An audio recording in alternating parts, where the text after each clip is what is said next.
오늘은 요한계시록 41번째 시간입니다.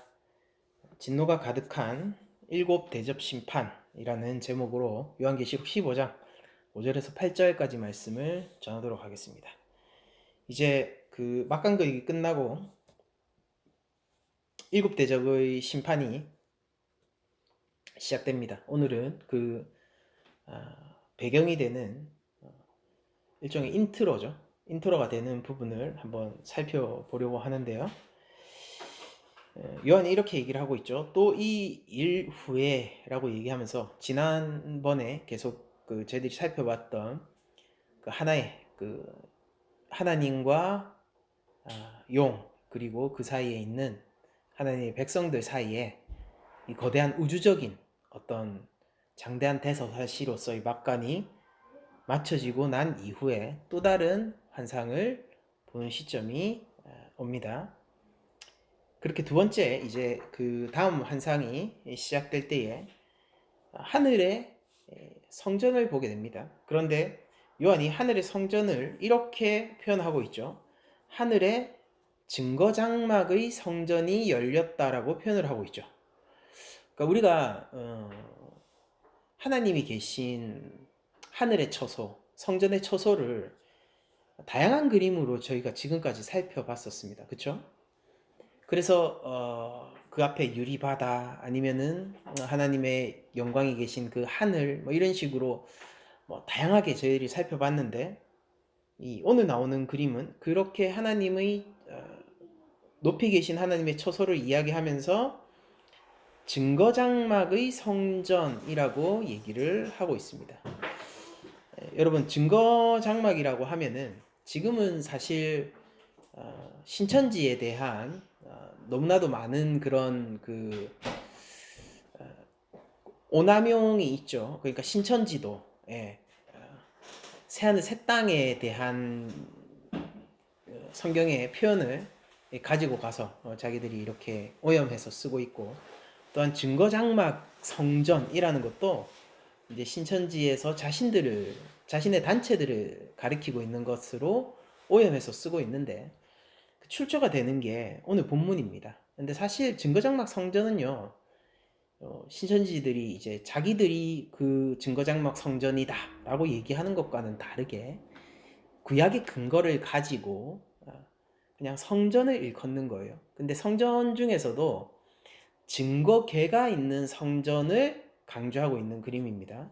출애굽기 16장 34절을 보면요, 아론이 여호와께서 모세에게 명령하신 대로 그것을 증거판 앞에 두어 간수하게 하였고 라고 되어 있는데, 이게 만나를 법궤 안에 넣으면서요, 증거판 앞에 둬라 라고 명령하시는 부분입니다. 그러니까 십계명 돌판 있죠.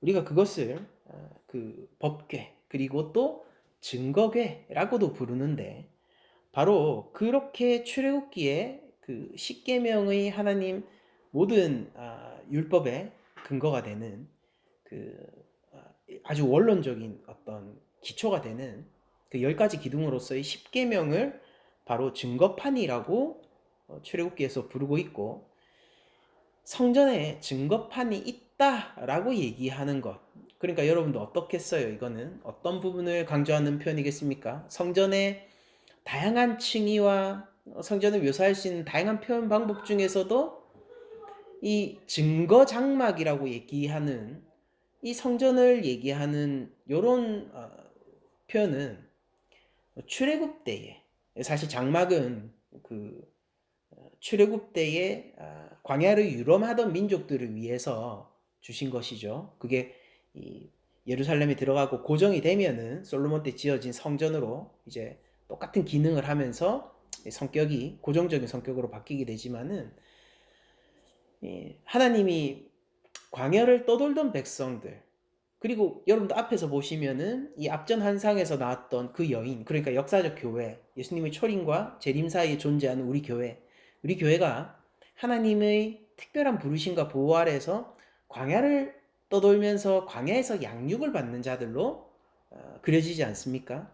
이제 그런 표현들을 요한이 의식을 하고 이제 증거 장막의 성전이라는 말로 장막과 성전을 두 번 사용하는 거예요. 근데 이거는 사실 동어 반복이라고도 얘기를 할 수 있죠. 장막이나 성전이나 사실은 그 기능은 같기 때문에. 근데 그 중에서도 증거판이 있는 장막이다. 즉 하나님의 말씀과 지켜야 되는 계명, 율법이 있는 성전, 즉 하나님이 무언가를 공의로서 판단하시는 곳으로서의 하늘 성전, 이게 바로 이 증거 장막의 성전이 가지고 있는 그림이겠죠.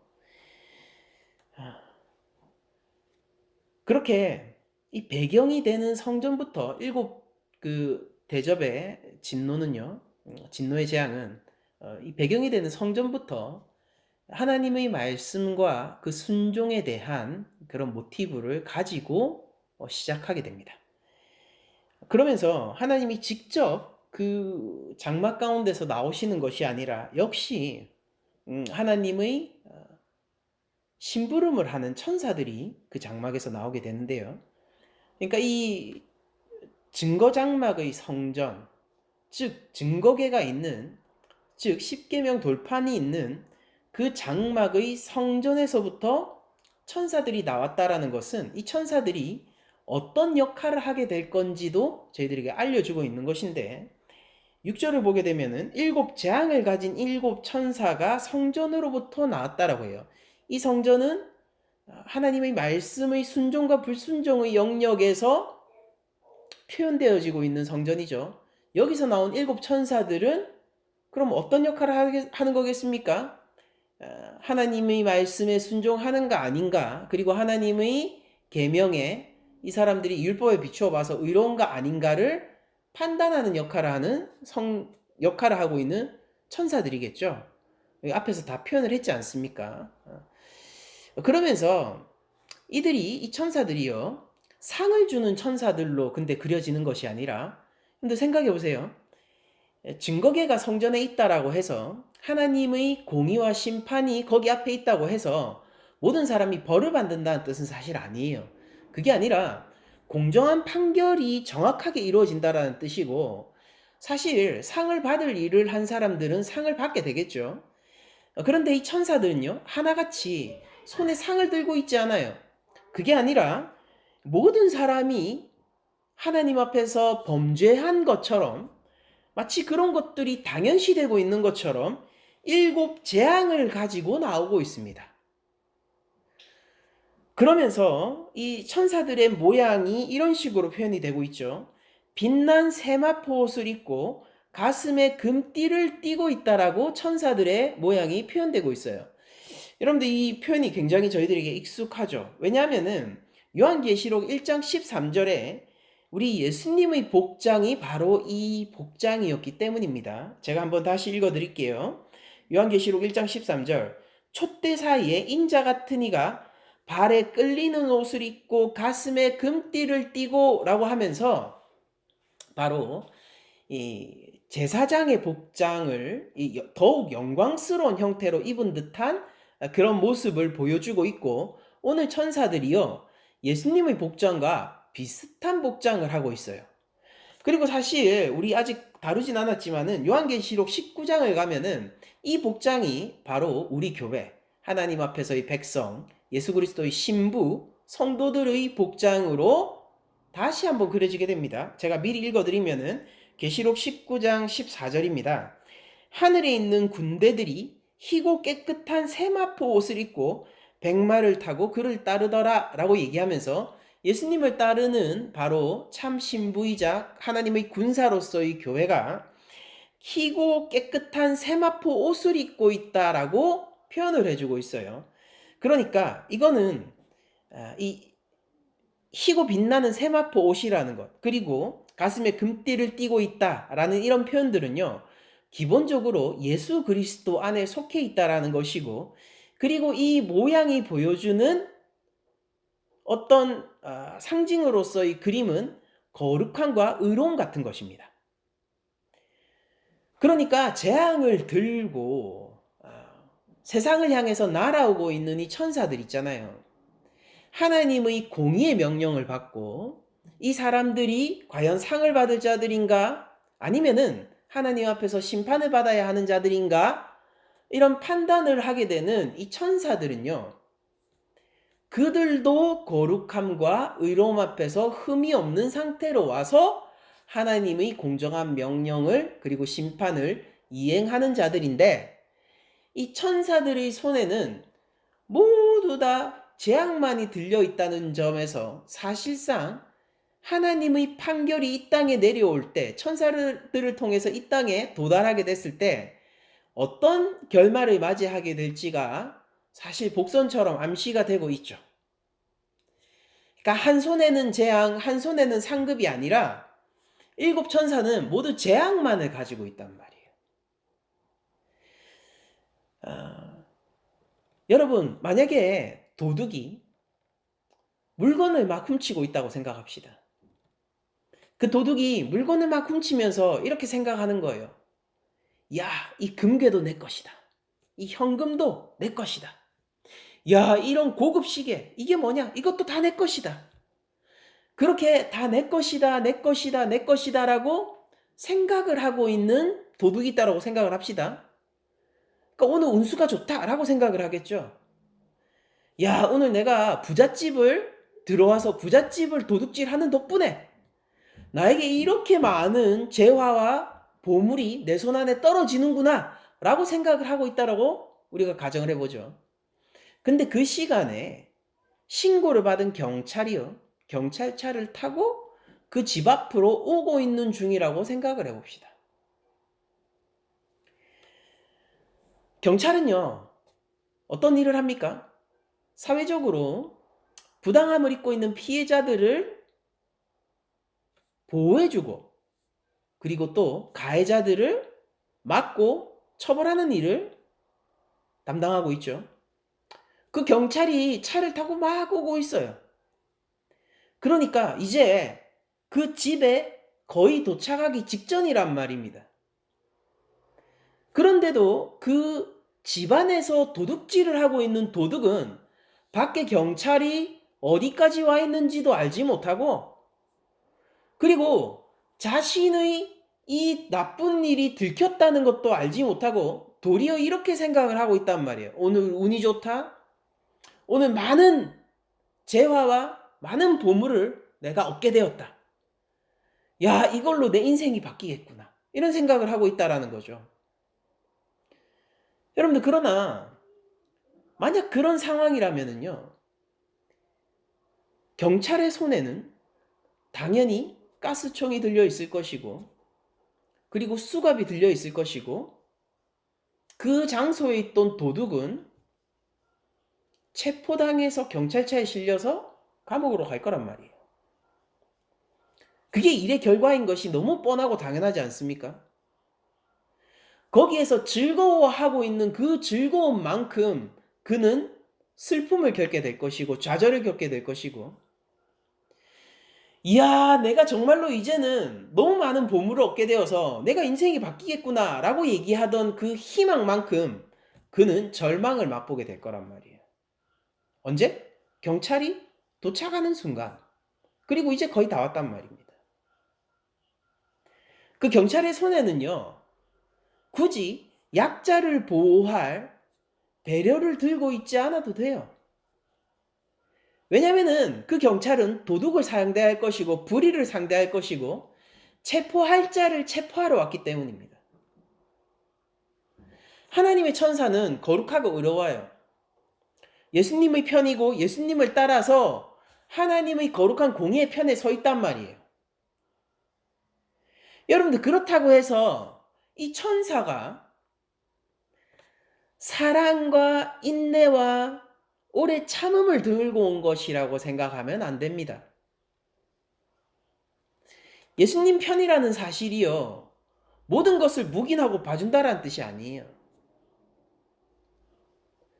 그런데 이 역사 가운데서 오늘 본문이 밝히고 있는 것은 하나님의 말씀에 따른 언약이 이 땅을 여전히 밝히고 있고, 사람들은 저마다 하나님을 떠나서 불순종하면서 살고 있지만은 거기에 대해서 아무런 의문과 문제의식을 못 느끼고 있다는 것이고, 그리고 그런 그들의 모습 때문에 지금 천사가 내려오고 있다라는 것입니다. 그리고 그 천사의 손에는요, 진노 이외에 다른 것을 담아낼 필요가 없어요. 왜냐하면 죄인을 상대할 것이기 때문입니다. 제가 어릴 때 가졌었던 두려움과 의문 중에 하나가 뭐였냐면은, 왜 하나님은 굳이 심판하시러 오시지라는 것이었어요. 왜 하나님은 이 세상을 보존하고 이 세상을 살리고 사람들 구원하는 일을 계속 하셔야 되지, 왜 이 땅에 굳이 심판을 하시러 오셔야 되냐라는 것이 제 어릴 때의 의문이었습니다. 그리고 이런 의문은 여러 많은 사람들이 기독교를 바라볼 때 하고 있는 의문이기도 해요. 왜 하나님은 일곱 재앙을 가진 일곱 천사를 하나님의 성전으로부터 이 땅 가운데 파송해야 하냐라는 것이죠. 왜 굳이 그래야 하냐고요. 그러나 여러분들, 하나님 입장에서는 바로 이런 것입니다. 여러분, 그 집에 부당하게 도둑이 침입해 있으면은 경찰은 경찰서가 굳이 보낸 것이 아니라 도둑 스스로가 경찰을 부르고 있는 것입니다.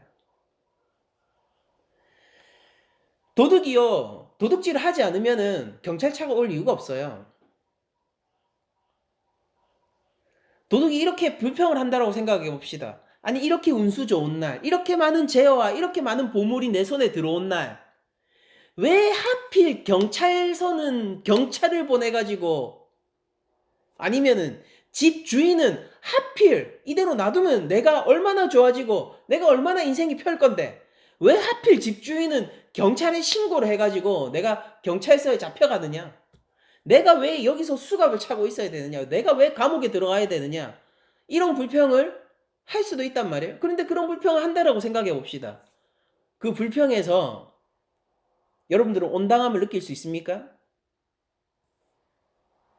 왜 하나님이 일곱 재앙의 천사를 굳이 파송하시냐면요, 하나님이 굳이 보내서 잘 살고 있는 인간들을 진멸하려고 하는 것이 아니고요, 사람들이 하나님 안 믿으니까 삐져서 그런 게 아니고요, 하나님이 폭력의 하나님이라서 잘 살고 있는 애들 짓밟으러 정복하러 가는 게 아니고요, 하나님은 광개토대왕도 아니고 나폴레옹도 아니세요. 그렇게 하는 것이 아니라 하나님은요, 지금 도둑들을 잡으러 출동한 것이고, 경찰차가 뜬 이유는 도둑질이 그 자리에서 이루어지고 있기 때문이에요.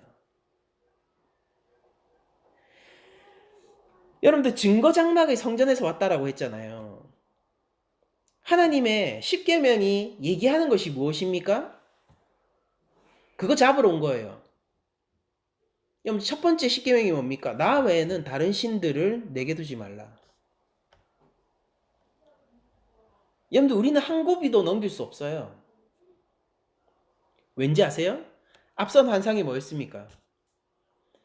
붉은 용, 바다 짐승, 땅 짐승을 숭배하고 경배하는 사람들, 땅의 사람들의 모습을 봤잖아요. 그들은요, 십계명의 1계명도 넘을 수 없단 말이에요. 왜냐하면 그들은 우상을 숭배하고 있고 하나님이 하는 다른 것들을 쫓아가고 있기 때문입니다. 그리고 그 우상의 가장 강력한 형태는 오늘날 돈이고요. 그리고 사실 내면을 들여다보면은 모든 사람들이 섬기고 있는 궁극적인 우상은 자기 자신이에요. 내가 하나님처럼 되기를 원하는 것입니다. 여러분들, 우리들은요, 하나님의 형상이에요. 그러니까 왜 우리들은 하나님의 상을 안 만들어도 되냐면요, 왜냐하면 다른 종교들은 신의 상을 만들기도 하잖아요. 근데 왜 우리들은 하나님의 상을 따로 만들지 않냐면은 우리 이웃들이 곧 하나님의 상이기 때문입니다. 그러나 이것이 우리에게 알려주고 있는 궁극적인 사실, 본질상 변하지 않는 사실은 우리가 하나님이 아니라는 거예요. 우리는 하나님의 형상 그 자체지만은 그러나 하나님은 아닙니다. 그러나 사람들이 이렇게 생각하죠. 다른 것을 하나님의 형상으로 삼거나 하나님으로 살거나 아니면 자기 자신이 피조물 자리, 즉 하나님의 형상 자리에 머무르지 못하고 하나님이 되고자 하거나. 여러분들 모든 사람들이 행복하길 바라잖아요. 행복하길 바래요. 그렇지 않습니까? 저도 행복하길 바랍니다. 그러나 내가 행복해지는 방법이 곧 내가 세상의 중심이 되고 신이 되어서 라고 한다면은 그것은 바로의 길을 가고 있는 것이죠. 그리스도인의 행복은요, 하나님의 영광 가운데 머물러 하나님의 영광을 즐거워 누리게 됨으로써 오는 것이고, 그리스도인들의 지금의 삶은요, 행복보다는 먼저 하나님 앞에서 의미 있고 가치 있는 제자의 길을 걷는 것에서 우선순위가 있는 것입니다. 그러니까 그 길 위에 행복은 따라오는 거예요.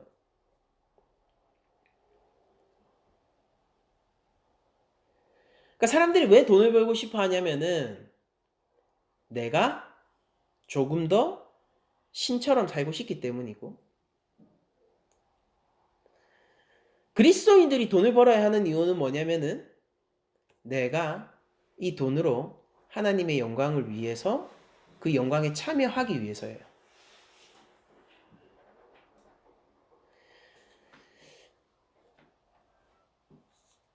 여러분들, 어쩌면 우리는 교회 안에서 그리스도인이라는 이름으로 한데 뭉쳐져 있고 예수님을 믿는다라는 한 고백 아래 있음에도 불구하고 어쩌면 우리 가운데에서도, 우리 형제자매 가운데에서도 이 십계명의 1계명도 넘지 못할 자들이 있을까봐 저는 두렵습니다. 그래서 제가 이런 제기를 한번 해보고 싶어요. 아주 좀 이렇게 너무 어떤 측면에서는 너무 대놓고 하는 그런 저급한 비유일 수도 있지만은, 여러분들 만약에 지금 로또가 당첨된다라고 하면은 여러분들은 가장 먼저 뭘 하고 싶나요? 그리고 두 번째 질문.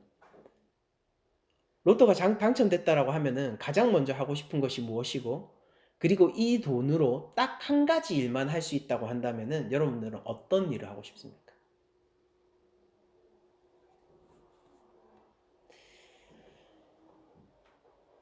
그러니까 생각의 정리를 잘 하셔야 돼요. 저는 그렇게 생각했어요. 그러니까 제가 만약에 로또가 된다라고 해서 거액의 금액이 한 번에 들어오잖아요. 그럼 저는 우리 아내와 아들을 위해서 안정적으로 살 수 있는 집을 하나 사고 싶다라는 생각이 가장 먼저 들더라고요. 그러니까 월세 사니까 불안정한 것이잖아요. 그런데 그러고 나서 제가 궁극적으로 이것을 한 가지 방법으로만 이 돈을 전부 쓸 수 있다면 어떻게 될까라고 생각을 해봤더니요. 일단은 집보다는 일단 남겨둬야 되겠다라는 생각이 들더라고요. 왜냐면은 하나님이 어떤 방식으로 이 돈을 사용하시는 것을 기뻐하실까에 대해서 충분히 고민을 해보지 않았었기 때문입니다. 그러니까 망상이죠. 여러분들, 저는 태어나서 로또를 제 돈으로 한 번도 사본 적이 없어요. 그러니까 앞으로도 없을 것이기 때문에 제가 로또 1등에 당첨된다는 것은 지극히 망상이에요. 그러나 그런 질문 앞에서 제가 발견한 것은 뭐냐면, 우선적으로는 제 생계의 어떤 것들이 돈의 필요로 채워지는 어떤 것으로 생각이 되었지만은, 조금 더 잘 깊이 생각을 해보니까 그래도 아직 내 마음의 중심에는 나의 생계, 그리고 내가 어떻게 이 땅에서 행복을 누릴까, 이것보다는 하나님이 어떤 것을 내 삶 가운데서 기뻐하실까를 그래도 아직은 고민하고 있는 영역이 있구나라는 생각을 했단 말이에요. 그러니까 여러분들 로또가 당첨되신다고 한다면은 거액이 뭐 20억, 30억 이게 갑자기 하루 만에 여러분들 손안에 쥐어진다라고 생각을 하시면은, 그럼 여러분들 정말로 뭘 하고 싶으세요? 우선적으로 드는 생각은 여러분들 지금 현재 가장 급한 영역에서 필요한 것을 첫 번째로 생각하실 거고, 그리고 이 궁극적으로 한 가지로만 제가 쓸 수 있다라는 이 질문 앞에서는 여러분들의 마음의 중심이 결국 어디로 향해 있는가를 나타내주는 지표가 될 거거든요.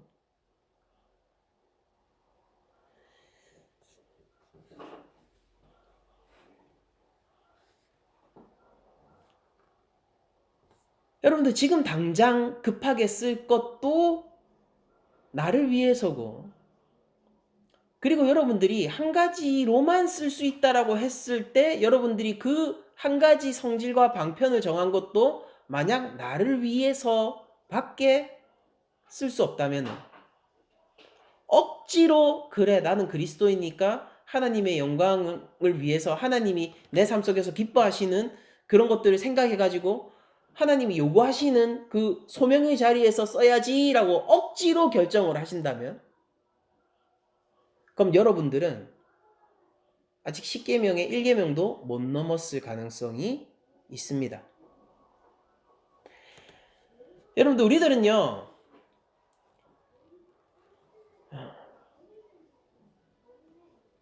세상을 살아가고 있기 때문에 이 세상 가운데서의 필요, 그리고 돈이라는 건 사실 필수적이잖아요. 그래서 그런 필요와 이 세상에서 살기 위해서 필요한 방편으로서의 돈은 매우 소중한 것이 사실이지만은 그것이 하나님보다 소중해서는 안 됩니다. 우리들은 은연중에 내가 얼마나 가지고 있는가, 내가 소유한 것이 무엇인가가 곧 나를 드러내주고 나의 행복을 결정할 것이라고 생각하는데, 여러분들 우리는 하나님의 말씀을 얼마나 가지고 있는가에 따라서 우리 삶의 향방과 행복이, 그리고 더 나아가서는 이 인생의 의미와 가치가 결정된다는 것을 여러분들 깨달아 아시기 바랍니다. 일곱 천사가 성전으로부터 나와서 주님과 똑같은 복장을 하고 주님의 편에 서서 의로움과 거룩함으로 우리에게 하나님의 말씀, 그리고 믿지 않는 자들에게는 로마서의 말씀처럼 그들 자신에게 자연적으로 부여된 양심에게 질문을 하게 된다면은 그 자리에서 천사가 재앙 이외에 다른 것들은 가지고 오지 않았습니까? 왜 상급은 가지고 오지 않았습니까? 라고 불평할 수 있는 사람이 아무도 없을 거예요.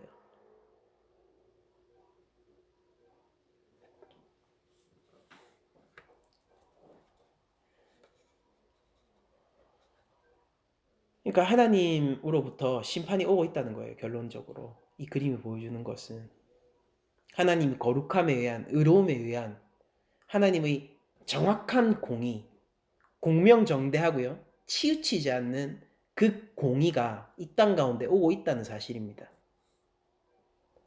그리고 이 땅에 하나님의 공의가 떨어질 때는요, 심판 말고는 굳이 가져올 필요가 없어요.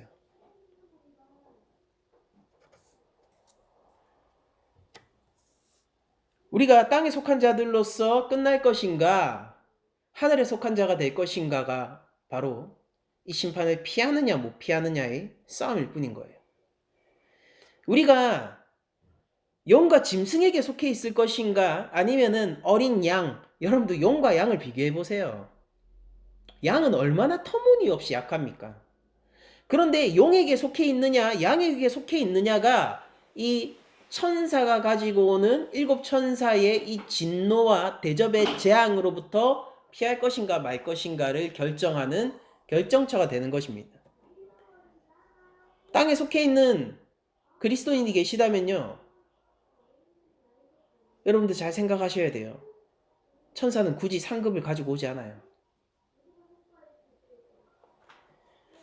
오늘 본문 7절을 보시면은 또 네 생물 중에 하나가, 즉 우리가 봤었죠. 하나님 앞에서 천사들과 함께 24장로와 함께 하나님의 영광을 드러내고 하나님의 영광을 찬송하며 그의 아주 충실한 일꾼으로서 일하던 바로 그 네 생명체를 얘기하는 거죠. 이 네 생물 중에 하나가 영원토록 살아계신 하나님의 진노를 가득히 담은 금 대접 7을 그 7 천사들에게 주니, 자 여러분들 이 7 재앙을 가진 천사는요 바로 이 네 생물 중 하나가 주는 금 대접을 가지고 가서 하나씩 붓기 시작하는 건데요, 특별히 이 7 금 대접의 내용물이 무엇인지 설명을 해주고 있습니다. 그 내용물은 뭐냐면 하나님의 진노이고요, 이 하나님에 대한 설명이 어떻게 되어 있냐면은 영원토록 살아계신 하나님이라고 설명이 되어 있어요. 그런데 이 앞의 환상과 한번 이어서 생각을 해봅시다. 이 앞전에 나왔던 그 환상에 보면은 하나님의 흉내를 내는 세상 권세를 가진 용이 나왔지 않습니까? 그리고 그 용 앞에서 죽었다가 죽은 게 아니에요. 죽었다가 살아난 것 같은 바다에서 올라온 짐승이 있었고, 그리고 그 용과 바다 짐승을 위하여서 선지자 노릇을 하던 땅에서 올라온 짐승이 있었죠. 이것은 성삼일체 하나님을 흉내내고 있는 가짜들이라고 제가 설명을 드린 바가 있습니다. 이들은요, 무적행에서 올라온 용, 즉 다시 무적행으로 돌아갈 때까지의 한정된 시간 안에서만 강성한 권세를 휘두르고 발악을 하고 있는 집단인 거예요. 그에 대비되고 있는 그림이 뭐냐면은 영원토록 살아계신 하나님인 겁니다. 여러분들, 만약에 세상 사람들한테요, 아니요, 우리가 만약에 하나님을 모른다면 우리한테 들이밀더라 하더라도 여러분들 영을 선택하시겠어요? 아니면 양을 선택하시겠어요? 양은 나도 이길 수 있습니다. 심지어 어린 양이에요. 어린 양 목 비틀기가 얼마나 쉽겠습니까? 어린 양의 뒤를 따라간다고요? 누가 그 선택을 하겠어요? 하나는 용이에요. 여러분들, 나 자신의 안전과 나 자신의 운명을 두 수장 중에서 하나에게 맡겨야 된다면은 여러분들은 어떤 리더를 선택하실 거냐고요? 사람들은 모두 다 용을 선택하는 거예요. 그건 굉장히 한편으로는 어쩔 수 없고 합리적인 선택일 수도 있습니다. 그런데 그 용은 지금 한정된 시간 안에서만 권세가 있는 척하고 있을 뿐이지 사실은 권세가 없고 덩치는 크고 모든 것을 부숴버릴 것처럼 하고 있지 사실은 이미 패배한 존재라는 거예요. 그런데 그 옆에 있는 어린 양은요, 내가 한 손으로 비틀어버리면 목을 비틀 수 있을 것 같은 그 어린 양은요, 실제로 백성이 핍박하고 고난 가운데 빠뜨려 골고다 언덕을 걷게 하고 십자가에 못 박힐 때 못 박을 수 있었던 그 예수님은요, 이 세상의 주권을 한 번도 잃어버린 적이 없고 그 거대한 용을 이미 쓰러뜨리셨으면서 부활하셔서 영광 가운데에서 우리를 하나님 나라로 데려오시고 우리의 주인 되시고 하나님 나라의 왕으로서의 주권을 가지고 계신 분이라는 거예요. 여러분들, 하나님은 겉모습을 보고 판단하지 않고 중심을 보고 판단하지 않습니까? 만약 우리에게도 그럴 수 있는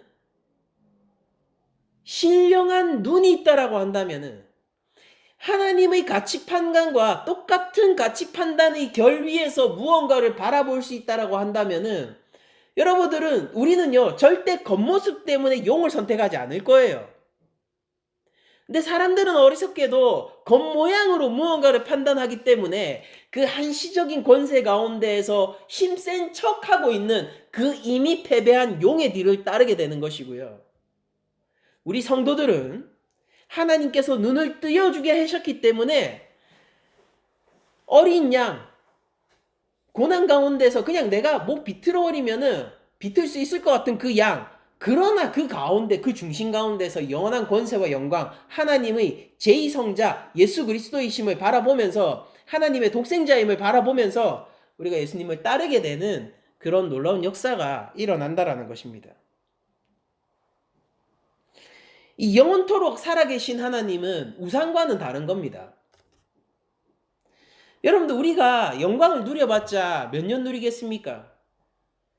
100년 누리면 많이 누린 거 아닙니까? 80년 누리면 많이 누리는 거 아니에요? 여러분들, 제가 어떻게 생각해보면 한 30년만 누려도 그 영광을 누림에 있어서 정말로 많이 누렸다라는 생각이 들더라고요. 어떤 사람들은 그 인생의 영광이 불과 1, 2년에 불과할 때도 허다했기 때문이에요. 그리고 인생의 영광이라는 게 대부분의 사람들은 오지 않고 없는 채로 살다가 그냥 없는 채로 흙으로 돌아가게 되죠. 여러분들, 이런 한정적인 영광을 위해서 우리가 우리의 인생 전체를 걸고 그것 때문에 우리들이 마음을 졸이고 그것에 의해서 우리 삶의 가치가 좌지우지하게 되고 우리의 심리 상태와 우리 삶의 가치들이 변동되게 된다면은 그게 얼마나 허망한 일이겠습니까? 그게 전도서에서 전도자가 경고하는 것이지 않습니까? 그게 다 허망한 거예요. 인간의 영광이 다 무엇입니까? 100년이면 끝나는 거 아닙니까? 우상의 영광은 무엇입니까? 주님이 오실 때 끝나는 거 아닙니까? 그러나 하나님의 영광은 무엇입니까? 영원히 살아계신 하나님께서 그분의 영원한 판단 가운데서 진노를 가득 담아서 일곱 금 대접을 마련하시고 내 생물 중에서 하나님의 충실한 하순이었죠. 내 생명체 중에서 하나가 일곱 금 대접을 일곱 천사에게 나누어 주고 있는 장면인 거예요. 여기서 우상의 잔을 마시는 자들은 두려워해야 할 것이고 어린 양과 함께 그 살과 피를 나누고 있던 자들은 기뻐해야 될 것입니다. 여러분들 이 금대접은요 사실 요한계시록에서 성도들의 기도가 담긴 잔이었어요.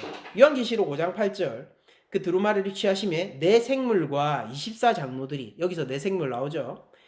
내 생물과 24장로들이 그 어린 양 앞에 엎드려 각각 검은고와 향이 가득한 금 대접을 가졌으니 이 향은 성도들의 기도라. 그러니까 이 대접이 천사위에서 쏟아지는데 거기에 담겨 있는 게 뭐였냐면은 최초에는 성도의 기도였고요. 그리고 지금은 하나님의 진노인 겁니다. 뭐냐면은 최초에는 성도의 신원이었고요. 두 번째는 하나님의 응답이라는 거예요. 성도들이 뭘 기도했었습니까? 하나님, 아니 어떻게 이렇게 억울한 사람들이 하나님 앞에서 그 살아계신 하나님 앞에서 세상에 의해서 핍박받고 죽고 있고 억울한 일을 계속 당하고 있는데 요거를 눈 감고 이 일을 회복시켜 주시지 않기를 언제까지 하시겠습니까? 라고 하나님 앞에 물어보던 그 기도가 담긴 잔이잖아요. 그러니까 하나님이 아직 때가 안 됐다라고 했는데 오늘 보니까 하나님이 때가 이르러 성도들의 신원을 들어주시고 있는 형태인데 그 성도들의 신원을 들어주려고 하니까 진노로서 응답할 수밖에 없었다는 겁니다. 왜냐면은요, 그 성도들이 회복을 원했는데요. 그 회복을 하기 위해서 핍박을 한 자들을 처단해야 되는 거거든요. 우리 집에 도둑이 들었어요, 여러분들. 내 건데 억울하게 뺏겨가고 있고요. 그리고 나는 묶여있고 강도는 칼을 들고 있어가지고 그냥 내 물건 아니 나의 피땀 흘려서 산 이 재산들을 가지고 가고 있는데 아무것도 할 수 있는 게 없어요. 여러분들 이거를 회복하려면 어떻게 해야 돼요? 회복하려면은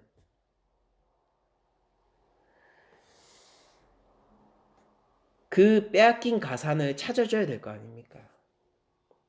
도둑을 엄중히 처벌해야 될 거 아니에요.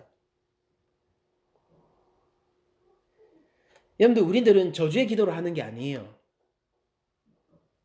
하나님 앞에서 회복의 기도를 하는 것이고 이 세상의 질서가 하나님의 창조 질서에 맞게 돌아가기를 신원하고 하나님 앞에서 기도하는 자들이죠.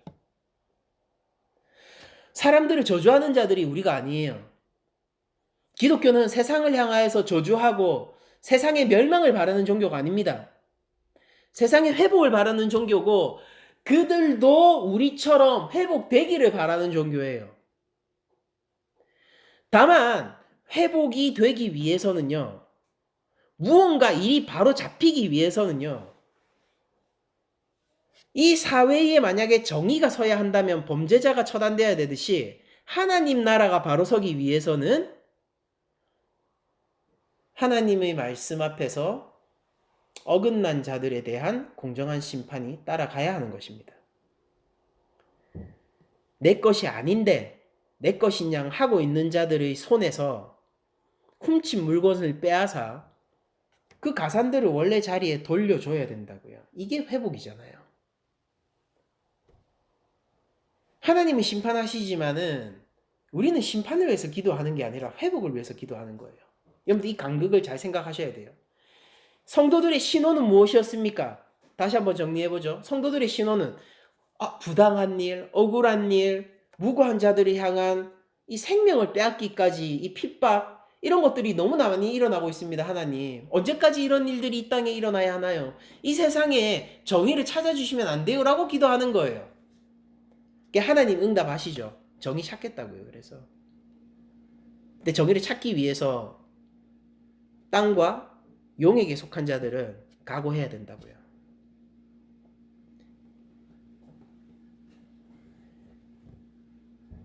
그리고 여기서 자꾸 우리가 보면서 전부 777로 재앙들이 왔지 않습니까? 이게 오늘 그 7대전의 심판까지 오게 되면은 이게 왜 10재앙도 아니고 7재앙식으로 이 구성이 되었는가에 대한 힌트를 얻게 되는데요. 그게 뭐냐면은 이 오늘 본문이 레위기를 레위기 특별히 26장을 굉장히 의존하고 있는 본문이라는 걸 저희들이 알게 되거든요. 레위기 26장 11절을 보면은요. 이렇게 되어 있어요.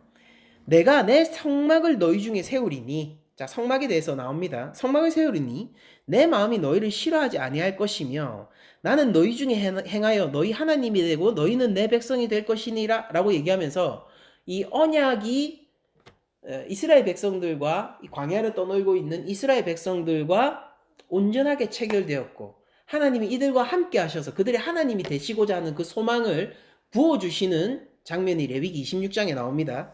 그런데 그 레위기 26장에 계속해서 하나님이 강조하는 게 있어요. 그게 뭐냐면은 너희가 이렇게 나와의 언약 가운데 있지만은 그러나 죄를 지으면은 내가 7배로 갚는다. 이렇게 계속 얘기를 하세요. 18절을 보시면은 또 만일 너희가 그렇게까지 되어도 내게 청종하지 아니하면, 그러니까 뭐예요? 하나님 말씀을 듣지 아니하면. 레위기 여러분들 어떤 거 있는 본문이에요?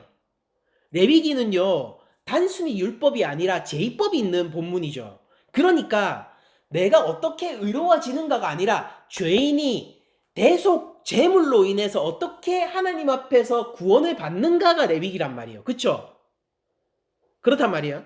그러니까 만일 너희가 그렇게까지 되어도 내게 청종하지 아니하면 너희의 죄로 말미암아 내가 너희를 7배나 더 징벌하리라 라고 얘기를 해요.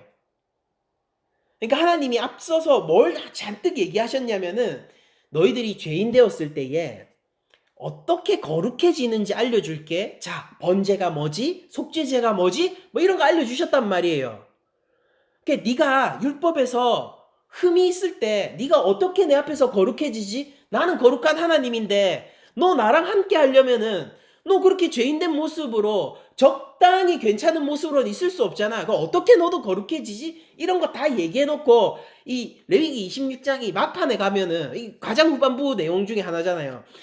26장에 가니까 하나님이 이 언약을 율법을 다시 상기시키시면서요. 야, 이거 생각해봐. 이거 안 지키면은 너 7배나 벌을 받게 될 거야. 이렇게 얘기한단 말이에요. 제가 앞선 내용을 읽어드리지 않았지만 이건 제의법과 관련된 게 아니라 실제 율법과 관련된 걸 얘기하는 거예요. 율법을 어기면은 네가 7배나 나 앞에서 벌을 받게 된다라고 얘기를 해준단 말이에요.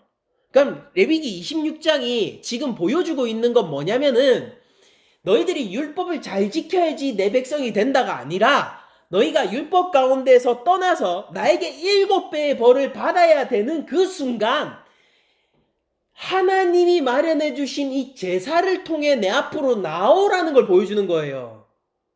그쵸? 자, 또 21절에 보면은 너희가 나를 거슬러 내게 청종하지 아니할진대, 또 청종하지 아니한다라고 또 하죠. 18절에 이어서 청종하지 아니할진대 내가 너희의 죄대로 너희에게 7배나 더 재앙을 내릴 것이다. 너희가 한 번 불순종하면 내가 7번 더 재앙을 내린다 라고 하면서 죄의 심판에 있어서 7배의 그림을 자꾸 보여준단 말이에요. 자, 또 24절 갑니다. 24절 나도 너희에게 대항하여 너희 죄로 말미암아 너희를 7배나 더 치리라. 무엇에 대해서? 죄에 대해서. 그리고 이 영역은요 지금 제의법이 끝났어요. 율법을 얘기하면서 이렇게 한다고. 레위기에서 그리고 28절에 가면 또 이렇게 반복됩니다. 내가 진노로 너희에게 대항하되, 진노죠. 지금 오늘 본문에 나오는 진노랑 똑같은 단어예요. 진노로 너희에게 대항하되 너희의 죄로 말미암아 7배나 더 징벌하리니. 여러분들 보세요. 이 레위기 26장의 배경 가운데서 원래 26장의 배경은 뭐냐면요. 네가 나와 함께하는 나의 백성이 될 거야. 어디에서요? 성막에서요. 그게 26장의 배경인데, 근데 거기에는 뭐가 숨겨져 있냐면은, 그러나 네가 이 말씀, 나의 말씀을 청종하지 아니하고, 반복됐죠. 청종하지 아니하고 죄를 지으면은 내 진노로 말미암아 7배나 더 벌을 받게 된다라는 조항이 그 안에 숨어져 있다고요. 근데 26장에서 얘기하는 건 뭐냐면, 그러니까 율법을 잘 지켜서 네가 의롭고 깨끗한 사람으로 살아야지가 아니고요. 레위기입니다. 그게 아니고요. 네가 7배나 징벌을 받아야 할 그때에 제사 가운데로 나와 너의 죄를 이 어린 양에게 대속시키고, 그 어린 양으로 말미암아, 짐승 제사로 말미암아 네가 거룩함을 입어야지라고 얘기를 하고 있는 거란 말이에요. 자, 오늘 계시록 본문을 보면은 하나님의 증거 장막에서 하나님의 진노가 7배 쏟아져요. 뭐 때문에 그렇게 했습니까? 사람들이 하나님의 말씀을 청종하지 아니하고 죄를 짓게 되면은 하나님이 7배로 받는다는 거를 오늘 요한계시록에서 상징적인 그림으로 보여준 거고, 앞서서 7재앙, 7재앙, 7재앙이 굉장히 그 애굽의 10재앙을 모티브로 한 것이 분명해 보임에도 불구하고 왜 7이냐라고 했을 때, 그 애굽의 10재앙 더하기, 그러니까 출애굽기죠. 출애굽기 더하기 이 레위기 26장의 배경이 함께 섞여 있어서 그랬다라는 거예요. 하나님의 진노를 받는 것은 하나님의 말씀을 따라서 7배 진노를 받는 것이고, 그거는 단순히 수치적으로 7배가 아니라 상징적으로 뭐겠습니까? 그러니까 진짜로 그냥 끝난다고요. 온전히 하나님의 진노와 심판 앞에 서게 된다는 뜻인 거예요. 7, 완전수 7. 그래서 우리는 오늘 본문을 보면서 우리가 두려워할 필요가 없는 것이고, 그리고 우리가 세상을 저주하는 기도를 한다라고 생각할 필요가 없는 거예요. 우리들은 뭐냐면요. 레위기 26장 11절 12절의 말씀을 따라서 다시 한번 읽어드릴게요. 내가 내 성막을 너희 중에 세우리니 내 마음이 너희를 싫어하지 아니할 것이며 나는 너희 중에 행하여 너희의 하나님이 되고 너희는 내 백성이 될 것이니라. 이게 26장에서 제일 중요한 구절이에요. 그리고 사실 언약이라는 것에 있어서 제일 중요한, 모세 언약에 있어서 제일 중요한 경고이기도 합니다. 이게 우린 세상을 향하여서 이걸 향하여 나가는 사람들이에요. 이 말씀을 품고 나가는 사람들이에요. 뭡니까? 그리스도인들은 이 세상과 하나님의 화해를 기대하며 나아가는 사람들이고, 그리스도인들은 이 땅 가운데에서 부당한 일이 멈추기를 기도하는 사람들이고, 억울한 생명이 쓰러지지 않기를 기도하는 사람들이고, 하나님의 영광이 회복되기를 기도하는 사람들이에요. 그런데 이 언약 가운데 있는 우리들은요, 하나님의 이 계약 가운데 있는 우리들은 하나님의 영광과 하나님이 부어주시는 회복을 향하여서 나아갈 때에 그 길이 율법에 있는 것이 아니라 바로 예수 그리스도의 십자가 위에 있다는 것을 알고 있고, 그렇기 때문에 이 7배나 하나님의 진노 가운데 있을 수밖에 없는 자들을 보면서 그리스도의 십자가로 초대를 해야 된단 말이에요. 여러분들 레위기의 구도랑 똑같죠?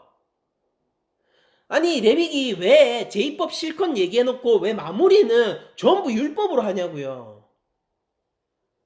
왜 전부 율법으로 하냐는 말이에요. 그 심지어 모세 언약 가운데서 제일 중요한 경구도 여러분들 보십시오. 출애굽기에 있는 게 아니라 지금 레위기에 있잖아요. 모세 언약의 핵심이 뭐냐? 이러면 레위기 26장 12절을 보통 얘기한단 말이에요. 이게 왜 레위기에 있냐고. 이거 제이법인데요. 왜 거기 있냐고요. 하나님이 진짜 얘기하고 싶은 게 뭐냐면요. 봐봐. 너희들이 율법 가운데 있고 내 말을 청종하지 않을 것을, 너희가 율법 가운데 있으면 내 말을 청종하지 않고 나의 온전한 심판과 진노 앞에 있어야 함을 내가 알고 있다. 그러니 나의 백성들아, 너희는 거기에 머물지 말고 영원한 제사장이 영원한 어린 양으로서 드린 그 십자가의 영원한 제사를 의지해서 사람들을 거기로 데리고 가고 화해해라. 근데 그 전제가 뭡니까? 그거 실패하면은 진노가 기다리고 있다가 전제잖아요. 우리는 심판을 세상 가운데 바라는 게 아니라요. 심판당한 세상에서 구원을 세우는 일을 하는 거예요. 사람들이 오해하는 게 뭡니까? 이런 설교 제가 하면은 사람들이 오해하는 게 뭐예요? 그래서 네 저주하는 거가 하나님 안 믿으면은 심판받는다고 저주하는 거가 선후관계가 틀렸어요. 심판이 이미 임한 세상에 하나님의 칠반화되는 하나님의 진노가 이미 죄로 인해 임해 있는 이곳에서 하나님의 구원을 세우고 싶은 것뿐이라고요. 하나님 안 믿으면 지옥가가 아니라 지금 당신이 하나님의 진노 가운데 있는 거라고요. 하나님 안 믿으면 진노 가운데 가게 돼가 아니라 지금 당신의 상태가 하나님의 심판을 받은 상태라고요. 왜입니까? 죄로 인하여서. 도둑이 도둑질을 하고 있으면은 경찰을 누가 부르는 거예요? 도둑 스스로가 부른 거 아닙니까? 하나님이 심판을 하신다라고 한다면은 그 하나님의 진노와 심판을 스스로 부르는 것이 바로 죄인들 아니냔 말이에요.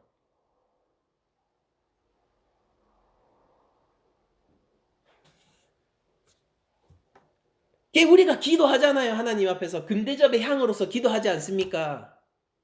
신원하고요. 회복시켜 주시옵소서. 그러니까 이 땅 가운데서도 우리는 심판과 진노를 위해서 저 사람들이 협박하는 사람들이 아니라 잘못된 종말론에 있는 사람들이 세상 사람들 협박해요. 그게 아니라 여러분들 쟤네들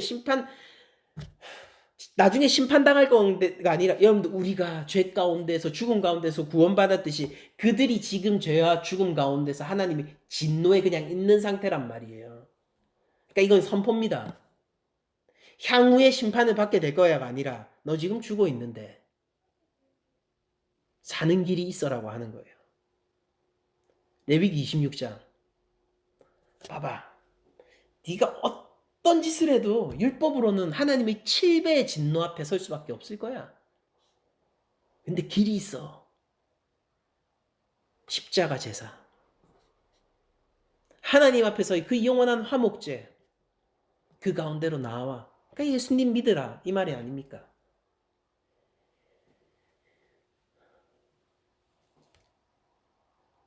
그렇게 일곱 천사들이 죄인들의 죄로 말미암아 그리고 성도들의 신원을 응답해 주기 위한 하나님의 진노를 담고 이제 땅으로 하나씩 하나씩 내려오게 될 건데 오늘 본문을 보니까 마지막으로 이 성전에 대한 묘사가 다시 한번 표현되면서 이 인트로 전주가 맞춰지게 됩니다. 8절 하나님의 영광과 능력으로 말미암아 이 바로 영원토록 살아계신 하나님의 영광과 능력이죠.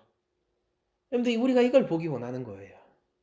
이 땅 가운데서 이 영원한 하나님의 능력과 영광을 보기를 원하는 겁니다. 우리가 하나님의 영광과 능력으로 말미암아 성전의 연기가 가득 차매 이거 하나님의 임재를 표현하는 구약적 방식이죠. 성전의 연기가 가득 차매 일곱 천사 일곱 재앙이 마치기까지는 성전에 능히 들어갈 자가 없더라. 무슨 얘기입니까? 한마디로 하나님이 이걸 일곱 재앙을 명령하셨는데 이거 끝나기까지 누구도 못 막더라 그 말이에요. 누구도 손을 못 대더라. 용이면 막겠지? 아니요. 용이 첫 번째로 심판을 받게 될 거예요. 영종대 되면 우리를 지켜주겠지? 용은요. 어린 양이 고갯짓 한번 하면은 무릎을 꿇게 될 거예요. 그 광경이 여러분들 생각을 해보세요. 어린 양, 조그마한 어린 양이 나와가지고 매 하면은 용이 무릎을 꿇고 두려워 벌벌 떠는 장면을 한번 생각해 보란 말이에요. 그게 얼마나 우스꽝스럽겠습니까? 그 수치 가운데 첫 번째 빠지게 될 게 붉은 용이에요, 여러분. 우상을 따라갈 것이 아니라 하나님을 따라가야죠. 우리 예수님을 따라가야죠. 여러분들, 그러니까 오늘 그림은요, 굉장히 선명해요. 뭐냐면은 성도가 기도했습니다. 회복시켜주세요. 하나님 응답하세요. 그래, 회복시켜줄게. 근데 회복시키려니까 도둑이 너무 많네. 진노의 7대접을 하나님이 7천사에게 맡길 수밖에 없는 것입니다. 그리고 이 일이 끝나기까지 아무도 못 막아요. 용을 의지하는 자들, 용의 첫 번째 수치를 보면서 두려워 떨게 될 것입니다. 근데 오늘 8절에 보면은 하나님의 영광과 능력으로 말미암아 성전의 연기가 가득 찼다라고 하는데, 이게 하나님이 완전히 하늘 성전을 장악한 그림을 보여주는 거거든요. 그리고 하나님의 임재와 현현을 보여줄 때에 구약에서 가장 자주 사용하는 그림 중에 하나가 구름이 가득 차는 거예요. 자, 출애굽기 40장 34절, 구름이 회막에 덮이고, 즉 성막이죠. 구름이 회막에 덮이고 하나님의 영광이 성막에 충만하매. 그리고 솔로몬 성전도 볼까요? 열왕기상 8장 10절 11절입니다. 제사장이 성소에서 나올 때에, 그러니까 이거 지성소에서 나온 거예요. 구름이 여호와의 성전에 가득하매 제사장이 그 구름으로 말미암아 능히 서서 섬기지 못하였으니 이는 여호와의 영광이 여호와의 성전에 가득함이었더라. 하나님의 현현은 구름이고요. 그 영광 앞에서 누구도 설 수 없죠. 자, 이사야서 6장 1절에서 4절. 우시야 왕이 죽던 해에 내가 본즉 주께서 높이 들린 보좌에 앉으셨는데 그의 옷자락은 성전에 가득하였고, 하나님이 또 성전을 가득 채우셨다, 그죠? 계속 읽겠습니다. 스랍들이 모시고 섰는데 각기 6날개가 있어 그 둘로는 자기의 얼굴을 가리었고 그 둘로는 자기의 발을 가리었고 그 둘로는 날며 서로 불러 이르되 거룩하다 거룩하다 거룩하다 만군의 여호와여. 무슨 여호와라고요? 만군의 여호와여, 군사의 여호와여. 그의 영광이 온 땅에 충만하도다. 이사야서까지 오니까 성전에 충만한 하나님의 영광이 어떻다라고 해요? 이 땅 가운데 충만하다라고 얘기를 해요.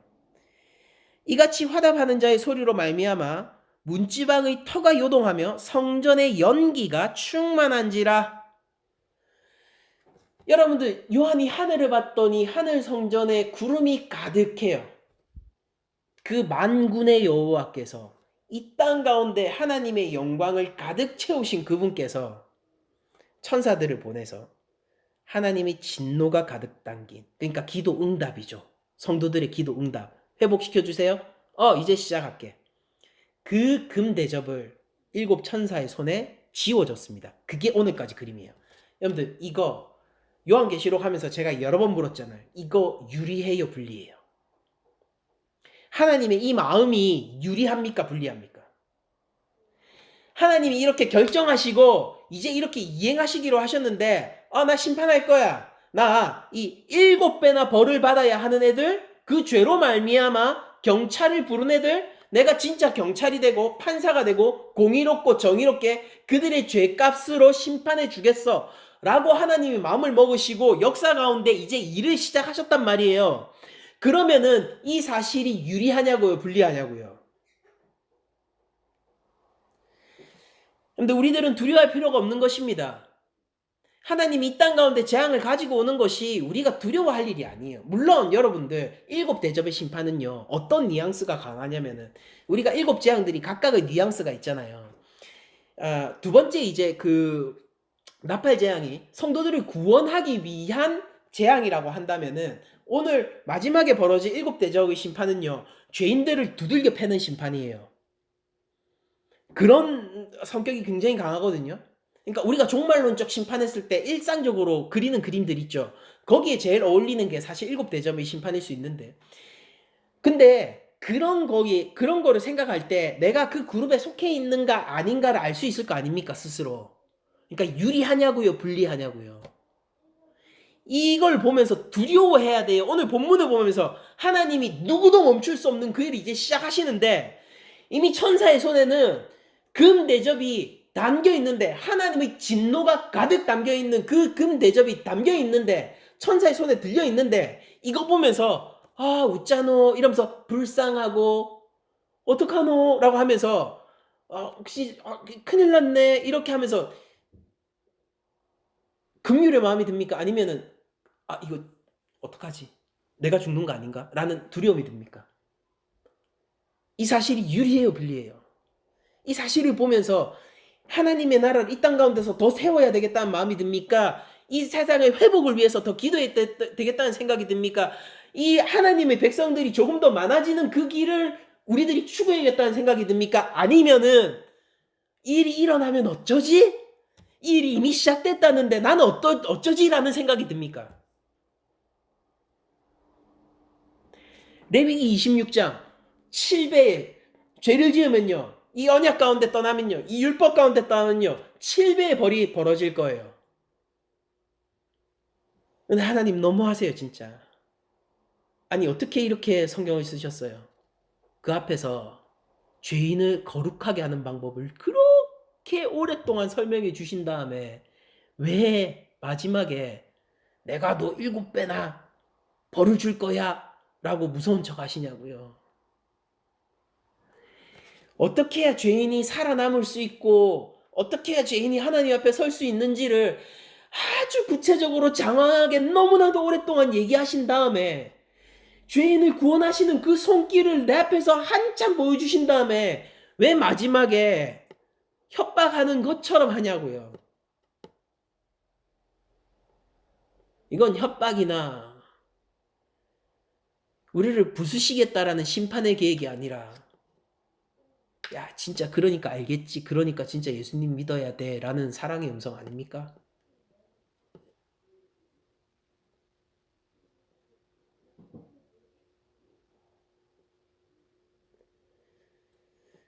부모가 자녀에게 이렇게 얘기하는 거. 너 거짓말하면은 아빠 진짜 혼낼 거야. 야, 너 거짓말하지 마. 정직하게 살아.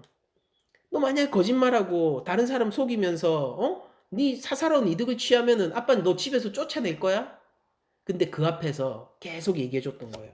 아들아 사랑한다. 난 너가 자랑스러운 아들이 되기를 원한다. 아들아, 내가 너밖에 없는 거 알지? 아들아, 세상을 살아갈 때에 네가 훌륭한 어른으로서 이 땅을 살아갈 수 있도록 아빠 뭐든지 다 해줄 거야. 그렇게 한참 얘기한 다음에 마지막에 이렇게 얘기하는 거죠. 너 거짓말하고 사람들 속이면 집에서 쫓아낼 거야 정말. 근데 그 아비의 말이 협박입니까? 냉정한 자의 말이에요? 사랑의 말 아닙니까? 여러분들 세상 가운데 7대적의 심판이 이미 실행되고 있습니다. 하나님이 공의를 찾아가실 거예요. 근데 그 가운데 있는 우리는요, 세상을 심판하는 자들이 아니라, 저주하는 자들이 아니라, 하나님의 사랑의 노가, 하나님의 사랑의 종이 되어 예수 그리스도의 복음으로 이 땅을 살리는 일을 하는 사람들이 된다고요.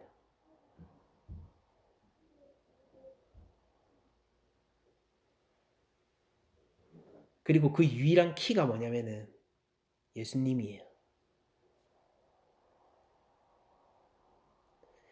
심판의 키가 뭐냐고요? 죄입니다. 죄예요. 그렇듯 구원의 키가 뭐냐? 회복의 키가 뭐냐? 죄 짓지 않음이 아니라 죄인을 구원하시는 예수님이라고요. 이 성경의 진술입니다. 말씀 마치겠습니다. 여러분들 진노가 가득한 7대접의 심판은 역사의 이 묵시적인 조망을 거대한 시각으로 보여주는 것입니다. 하나님의 진노가 이 땅 가운데 오고 있습니까? 그리고 어느 정도는 실행되고 있습니까? 그렇습니다. 근데 그렇기 때문에 우리가 더 그리스도의 사랑에 매여 이 땅 가운데 사랑으로 나아가야 되지 않겠습니까? 그렇기 때문에 우리가 너 예수님 안 믿으면 심판받아 라고 협박하는 것이 아니라 죄인들을 구원하시는 예수님의 일에 동참해야 되지 않겠습니까? 한 주간 살아가시면서 심판당한 이 세상, 하나님의 진노가 이미 내린 이 세상, 죄인들이 살아가는 이 세상에 대한 묵상과 그 가운데서 우리를 살리신 예수님의 십자가에 대한 묵상이 더욱 깊어지시기를 축복드리며 그 가운데서 여러분들의 소명을 각기 발견하시기를 축복드리며 모든 말씀을 마치도록 하겠습니다.